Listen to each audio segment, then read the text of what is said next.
Hey, John Gilroy here. Last month, CISA stated that 10,000 critical infrastructure organizations have signed up for their free vulnerability scanning service. The bad news is they're running out of ability to run it. So today, we're going to see how a startup can help. Hit the music, Manny.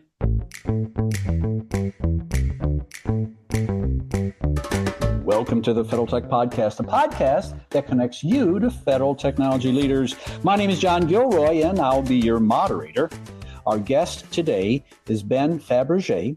He is the CEO and co-founder of a company called Crunch, C-R-U-N-C-H, CrunchAtlas. Ben, how are you? Good, John. Thanks for having me, man. Now, I would be remiss if I didn't tell the audience that we are recording this from Gillette Stadium in lovely downtown Foxborough, Massachusetts. This is a great place, isn't it, Ben? Oh, it's beautiful. This box is amazing. I wanted to record this at this one's your box, right? Yeah. You got this. I want to record this at Tom Brady's locker. Oh, they're not going to let us down there, are they? Maybe next time, John. Oh, anyway, why are we here? Well, the reason we're here is that there are startups all over the United States that can provide value to the federal government. Ben's startup is in New Hampshire. And so if you're in the D.C. area, you tend to get isolated and think everything in the world is with the Beltway. Well, guess what? There are smart people live outside the Beltway, and that's where we drag in Brennan here and say, well, geez, Ben, you've got over 20 years doing security work within the federal government. Perhaps we have some insight on how to solve some of these problems. So, Ben, what we're going to do is we're going to start from the big picture, from 40,000 feet, and then go down point by point for this. So let's go up to 40,000 feet, From your perspective, what do you think the federal government's approach is to AI-driven threats? Just give us a perspective. So just from what I've seen, I just retired from the Army, 24 years, and coming out in commercial land this year, founding a company and working closely with the government on our platforms, AI-enabled. And what I've noticed is the legislation, obviously, and the bureaucracy behind to kind of make AI safe or ubiquitous in government, it hasn't caught up with technology yet. So we're moving faster than what the government can legislate, and they're working on it. So we work around it. I just build the tech. I mentioned that you are a co-founder, and your other founder is a gentleman named Sean McQuaid. And so It's easy to spell, so I looked him up on LinkedIn. And Sean, you can go there if you want, if you're listening to this. He says that what they do at CrunchAtlas is they love solving wicked hard problems. Yeah, so he would say something like that. So give me a wicked hard problem you guys solve.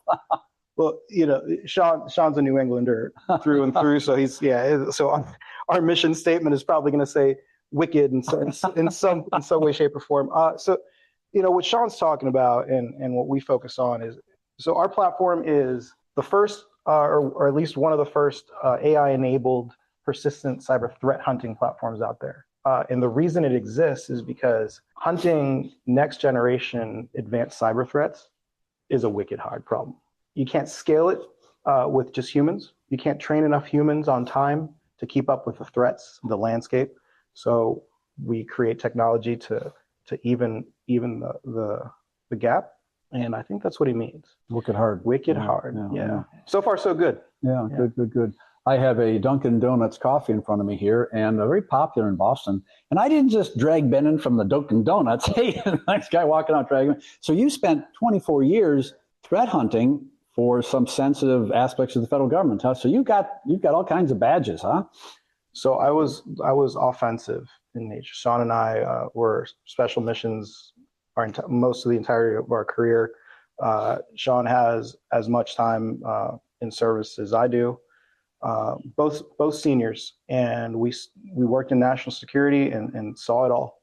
Myself, I was one of the cyber intel officers at NSA for a very long time, from the military angle, very early on, early 2000s. So I got to see those national security requirements up front, and then that carried on throughout my career. So we have a unique perspective out here on what these cyber threats are and what we need to do to keep up with them. We built our technology simply because we believe it's the way to scale defenses against these advanced threats. So we got CrunchAtlas, kind of got some new ideas, lots and lots of real good experience. You kind of been in the NFL for 20 years. Now you're like coaching people who want to get in the NFL. It's pretty good.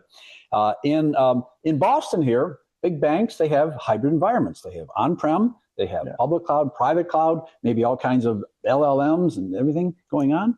And so the federal government has a similar hybrid environment. So we throw you into a hybrid environment, can you still operate and still do threat hunting? That was the wicked hard problem, right? Figuring out how to do so. The answer is yes. Short answer is yes. So we can deploy air-gapped on-prem. Our appliance and software will work within. It's plug and play. Yeah, and I think we should have the air-gapped. You should write that down, ladies and gentlemen. In Washington, D.C., that puts you in a special category. And you can say it again. You operate in air-gapped, on-prem, and off. Both, yeah, we absolutely can do both. But our code stack, our software is designed from the ground up to operate air-gapped on-prem. That's great news. A wise man once told me, I was doing an interview with him, we're talking about code innovation and speed and GPUs and everything. And he said, John, speed is innovation. So let's talk about speed here. Speeding up threat detection can be an innovative skill just in and of itself, isn't it? And that's what you provide. That's exactly what the whole point of Crunch technology is to at scale identify threats in an air-gapped environment if necessary. So we specialize in supporting operational technology, OT, critical infrastructure, right? So think about it this way. There, you should not have an internet connection. So how do you hunt? Well, you could do it with humans, right? That's traditionally how you would send threat hunters into a substation to hunt. But that's not scalable, right? So what kind of technology can do that? Well, we had to figure that out. We developed a system that could ingest data, outcomes reports within, but almost as soon as we integrate and plug in, right? And I think we're still, we're still a young company, but within this first year of operations, we've been able to prove that is valid. It works. If you're able to automate threat hunting in an air-gapped environment like that, you can detect and move towards staying ahead of that cyber adversary, that advanced cyber adversary in those closed environments. Yeah. I was talking to my son the other day. I was trying to differentiate IT from OT. I said, well, IT is like maybe a server down the hall. OT may be a sensor in a aircraft carrier. And when they leave port, they may go for 18 months. And so if there's an upgrade, you can't wait 18 months. And so the challenge behind upgrading OT to resist cyber attacks, boy, that's a wicked hard problem in and of itself, isn't it? 100%. Yeah. And we're realizing that now. We are able to detect at scale in the places where we're deployed. Our system will put out those intelligence reports to say, hey, this is the system that looks like it's misbehaving. This is what's probably going on. Then the next step is to go out there with engineers and remediate that. And that's difficult because that substation or that location could be miles away from any kind of civilization, right? That would readily have an engineer. Mm. So we're working that aspect that is a gap. And I'm determined to have CrunchAtlas fill that, automate that response, right?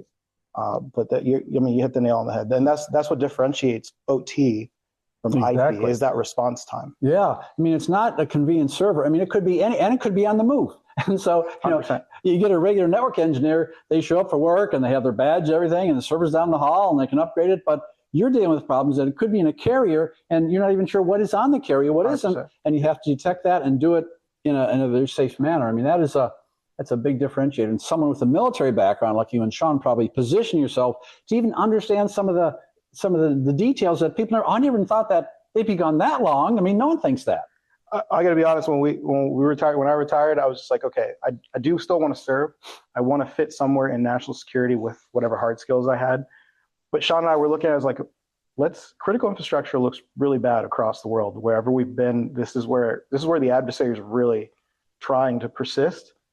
I want to keep the lights on in New Hampshire. I want to keep the lights on in Mass, right? So we were thinking about that, and really that was kind of like the genesis of CrunchAtlas and why we went after developing this tech, and that's the path we're going to continue to follow to include being out there on those hard problems like subs, for example, those moving critical pieces of infrastructure. Underwater. underwater, 5,000 miles away, and hit that. Yeah. Yeah. Now, I opened this interview up with this CISA, 10,000 critical infrastructure organizations. Well, apparently there's a market somewhere. I mean, they don't go to 10,000 in like 3 days and then have to slow down because they're tapped out. And so I think the federal government needs critical thinking 100%. that is outside the beltway, that can approach problems with people who've gotten their hands dirty. And I imagine you have. Yeah, so I agree 100%. So the government's resources are going to be finite. As much as we have the talent in the federal space, right, in the government and the military, it is finite resources, and we have to pick our battles. Out here, what CrunchAtlas can do, what Sean and I can do with CrunchAtlas, we can go assist commercial spaces, which also has critical infrastructure, right? We can do a quote dual use work. We can support government requirements, right, which we are, and we can also be out there at Utility X in Middle America and support them with their cyber issues. And honestly, we couldn't do that as green suiters, right? So really exciting times. I'm looking forward to continuing this journey. I went to your website, CrunchAtlas.com, and I noticed that you talk about threat intelligence, data analytics, and automation. Now, I'm sure if you had a couple of federal CIOs in the room and you just drop that word automation, you may get yelling and screaming, throwing of chairs. You may get someone standing and waving a flag for automation. I mean, it's a hotter topic than I would have thought 3 or 4 years ago. But now with AI agents and automation and AI, all of a sudden, now the knife is sharp. So what about automation and your capabilities? So automation for us means automating the workflow of threat hunting inside a computer network, right? An information network. So for us, AI inside that automation is one small piece that just analyzes the unstructured data, pairs it to some known framework, in our case, MITRE ATT&CK, and out comes these intelligence reportings at scale. The other part of our platform is ingesting and identifying threats, right? So we have our in-house developed engine to do that. We don't need blacklists. We don't need baselines to identify threats. That's how we can deploy on-prem in an OT environment. So our platform automation is really a lot more than just the AI. The AI is critical, right? The edge AI helps us look at large amounts of unstructured data. But more importantly, the platform holistically automates a workflow that would have taken 10 threat hunters in one location to find an anomaly. Now we can just do it with the box, put it in there, and hours later, it's finding these threats. You are partnering with your colleague, and I think of partnering and collaborating and working together. It sounds pretty easy on paper, but collaborating in a hybrid environment where each cloud provider may have different rules, and there's different rules for on-prem, and then you have maybe air gap. I mean, you get a piece of paper and a pencil, you're going to run out of rules here. I mean, so how do you collaborate with other people in this endeavor? Thought about that too. So we did. So we knew data governance was going to be an issue in here, right? Not just because of the different networks we were going to be supporting, but also because intellectual property in commercial world, right, is a thing, right? So electric utility X might be partnering with support company Y, right? And the issue there is, do they want to share data? Do they have NDAs, right? So inside our code base, we built our platform from the ground up to do data governance. We have different user types, right, in one box. So they can go in and use the system and not share until they're ready, right? And that's come in handy a lot. We support a collaborative in New Hampshire. It's New England based, and it's a group of utilities, electric utilities actually, and they leverage Atlas Cyber, which is our platform, all together. They use that one box and they hunt together, and they decide what to share. So you're spot on about that. We thought about it. I think it's going to take time for our potential customers to realize that that's built in from the ground up, but some of them are already using that data governance capability. I read these executive orders because I'm compulsive, and there was an executive order came out about AI, and they want a free innovation in the world of AI. There's some that argue that perhaps previous years they may want to be more careful with it, but the current administration wants to free up AI. Well, it's great and dandy. If you're working for Dunkin' Donuts, of course, free up innovation. However, little handcuffs we have in the federal government. One is called FedRAMP, one's called CMMC. Yeah. I mean, we can spend 30 minutes going through acronyms and compliance issues. So how do you handle compliance? I mean, this is tough. It is tough. We're going through it right now. It's our first year of operations, and we're working through those frameworks. But the good news is they're doable. Just because we have our own AI model does not exclude us from these frameworks. They're very friendly. So for others out there that are thinking about it, I wouldn't let that be a deterrence. It is we comply with those frameworks, and there's nothing stopping us with this new generation technology. Yeah. And the hill is, I mean, the policymakers are aware of it. They want AI to support next generation technology, especially dual use efforts. So everything's kind of moving forward in that direction. Many times, startup like yours like to partner with other companies to maybe give them a specialized skill set. You know, you may be a very big company and good at 9 things, but that 10th thing, maybe it's threat hunting, and that's not your sweet spot. That's not, good. So I think of you partnering with maybe larger companies. Yeah. I was at the Google Public Sector event last week, and there was Splunk, there was Elastic, there was a regular suspects. Yeah. And so what kind of companies, I mean, if someone's listening to this podcast now and wants to contact you, so what kind of companies do you like to work with? So we're most complementary. So we're threat hunting, right? Automated threat hunting. We're most complementary to asset management and visibility platforms, those that automate that kind of stuff. So basically think managing assets, automating that, and getting customers through compliance, like a Clarity. We work directly with Industrial Defender right now. We're partnered with them in the defense space. They're an OT asset management visibility company. Our box plugs in via middleware. It's RESTful API, and we do our threat hunting thing, and we leverage the data that they already have to threat hunt. So I would love to partner with more as we continue building our reputation in the ecosystem. But in addition to that, we partner very, very well with, like you mentioned, Splunk. That's basically all source kind of analysis, like bringing big data in the big dashboard. Yeah. We're a perfect part of integrating into those types of their ecosystem. Into their ecosystem. That's the word that's used a lot, isn't it? Yeah. I could get into like something called the Active Cyber Defense Cycle, ACDC. Yeah. It's kind of like what we use to map out cyber defense. Yeah. I'm not gonna, but we sit at threat intelligence consumption. That's where CrunchAtlas sits on that cycle, and then we like to partner with companies that are all across that ecosystem, that cycle, the different parts of that cycle. So Ben, let's go back to that room where the CEOs are throwing chairs and yelling at each other about automation. And on one side, you'll have people that say, well, you know what? Automation, you may get alert fatigue. Automation can reduce that. Okay. Yeah. What about there may be skills in your team that you lack, and automation can help that. Yeah. And then someone will say, well, automation can reduce human errors. And then the other side will say, well, you got to have humans involved in order to combat some of that. So it's a fair argument, both sides of the question 100% here. It's fair. And pick up your phone, you see a headline, 400,000 cybersecurity professionals needed. And maybe that's where automation fits in filling those gaps. It's a force multiplier for professionals, and we cannot make cyber experts, cyber defense experts, as fast as the threat landscape is increasing, as fast as the threat actors are proliferating themselves. So automation is a necessity. And this next generation technology, CrunchAtlas has one of many different pieces of technology out there. This next generation is bringing AI to the table.